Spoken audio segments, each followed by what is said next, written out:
ಶವಗಳನ್ನ ಹೂತಿಟ್ಟ ಪ್ರಕರಣ. ಧರ್ಮಸ್ಥಳಕ್ಕೆ ಎಸ್ಐಟಿ ತಂಡ ಈಗಾಗಲೇ ತನಿಖೆಯನ್ನ ಶುರು ಮಾಡ್ತಾ ಇರುವಂತದ್ದು. ಸೌಜನ್ಯ ಸಾವು ಹೊರತುಪಡಿಸಿ ಬೆಳ್ತಂಗಡಿ ಪೊಲೀಸ್ ಠಾಣೆ ವ್ಯಾಪ್ತಿಯ ಧರ್ಮಸ್ಥಳ ಗ್ರಾಮ ಮತ್ತು ಉಜಿರೆ ಗ್ರಾಮದಲ್ಲಿ 2001ರ ಜನವರಿ 1ರಿಂದ 2012ರ ಅಕ್ಟೋಬರ್ 13ರವರೆಗೆ ಆತ್ಮಹತ್ಯೆ, ಕೊಲೆ, ಅತ್ಯಾಚಾರಕ್ಕೆ ಒಳಗಾದ ಪ್ರಕರಣಗಳ ಸಂಖ್ಯೆ ಒಟ್ಟಾರೆಯಾಗಿ 452ರಷ್ಟಿದೆ. ಇಂದು ಎಸ್ಐಟಿ ತಂಡ ಅಧಿಕೃತವಾಗಿ ಧರ್ಮಸ್ಥಳ ಪ್ರಕರಣದ ತನಿಖೆಯನ್ನ ಕೈಗೆತ್ತಿಕೊಂಡಿದೆ. ವಿಶೇಷ ತನಿಖಾ ತಂಡದ ಜೊತೆಯಲ್ಲಿ ಕಾರ್ಯನಿರ್ವಹಿಸೋದಕ್ಕೆ ಹೆಚ್ಚುವರಿ 20 ಪೊಲೀಸ್ ಅಧಿಕಾರಿಗಳನ್ನ ನಿಯೋಜನೆ ಮಾಡಲಾಗಿದೆ. ಹೌದು, ಧರ್ಮಸ್ಥಳದಲ್ಲಿ ನಡೆದಿದೆ ಅಂತ ಹೇಳಲಾಗುವಂತ ಅಸಹಜ ಸಾವುಗಳು ಹಾಗೂ ಶವಗಳನ್ನ ಹೂತು ಹಾಕಿರುವಂತಹ ಪ್ರಕರಣ ಇದೀಗ ಸಂಚಲನ ಸೃಷ್ಟಿ ಮಾಡಿದೆ. ಸೋಷಿಯಲ್ ಮೀಡಿಯಾದಲ್ಲಿ ಈ ಕೇಸ್ ಬಗ್ಗೆ ಭಾರಿ ಚರ್ಚೆ ನಡೀತಾ ಇದೆ.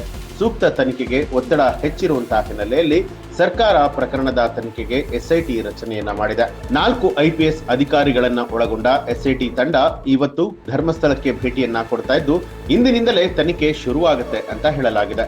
ಧರ್ಮಸ್ಥಳದ ಅರಣ್ಯ ಭಾಗಗಳಲ್ಲಿ ಅಕ್ರಮವಾಗಿ ಶವಗಳನ್ನ ಹೂತಿಡಲಾಗಿದೆ ಅನ್ನುವಂಥ ಆರೋಪ ಕೇಳಿಬಂದಿದೆ.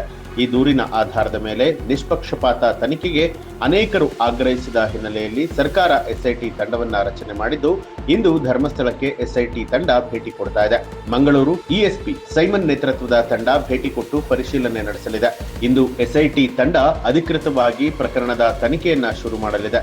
ವಿಶೇಷ ತನಿಖಾ ತಂಡದ ಜೊತೆಗೆ ಕಾರ್ಯವನ್ನ ನಿರ್ವಹಿಸೋದಕ್ಕೆ ಹೆಚ್ಚುವರಿ 20 ಪೊಲೀಸ್ ಅಧಿಕಾರಿಗಳನ್ನ ನಿಯೋಜನೆ ಮಾಡಲಾಗಿದೆ. ಈ ಬಗ್ಗೆ ಕರ್ನಾಟಕ ರಾಜ್ಯ ಪೊಲೀಸ್ ಮಹಾನಿರ್ದೇಶಕರಾದ ಡಾಕ್ಟರ್ MA ಸಲೀಂ ಅವರು ಆದೇಶವನ್ನ ಹೊರಡಿಸಿದ್ರು. ಧರ್ಮಸ್ಥಳ ಕೇಸ್ನ ಎಲ್ಲಾ ಫೈಲ್ಗಳನ್ನ ಸ್ಥಳೀಯ ಪೊಲೀಸರು ಇಂದು ಎಸ್ಐಟಿಗೆ ಕೊಡ್ತಾರೆ. ಈ ಬಗ್ಗೆ ಮಾತನಾಡಿದಂತಹ ಗೃಹ ಸಚಿವರು ಧರ್ಮಸ್ಥಳ ಕೇಸ್ ಬಗ್ಗೆ ತಕ್ಷಣ ತನಿಖೆಯನ್ನ ಮಾಡಬೇಕೆಂದು ಎಸ್ಐಟಿ ಸೂಚನೆಯನ್ನ ಕೊಟ್ಟಿದೆ. ಪ್ರಕರಣದ ಎಲ್ಲಾ ಫೈಲ್ಗಳನ್ನ ಎಸ್ಐಟಿ ತಂಡಕ್ಕೆ ನೀಡುವಂತೆ ಸ್ಥಳೀಯ ಪೊಲೀಸರಿಗೂ ಕೂಡ DG ಸೂಚನೆಯನ್ನ ಕೊಟ್ಟಿದ್ದಾರೆ ಅಂತ ತಿಳಿಸಿದ್ದಾರೆ. ಇನ್ನು ಧರ್ಮಸ್ಥಳ ಪ್ರಕರಣದ ಬಗ್ಗೆ ಸೋಷಿಯಲ್ ಮೀಡಿಯಾದಲ್ಲಿ ಭಾರಿ ಚರ್ಚೆಗಳು ಆಗ್ತಾ ಇದೆ. ನಿವೃತ್ತ ನ್ಯಾಯಮೂರ್ತಿಗಳು, ಕೇಂದ್ರ ಸಚಿವರು, ಮಹಿಳಾ ಆಯೋಗದವರು ಸೇರಿದಂತೆ ಜನಸಾಮಾನ್ಯರು ಕೂಡ ಸೂಕ್ತ ತನಿಖೆಗೆ ಒತ್ತಾಯ ಮಾಡುತ್ತಿದ್ದಾರೆ.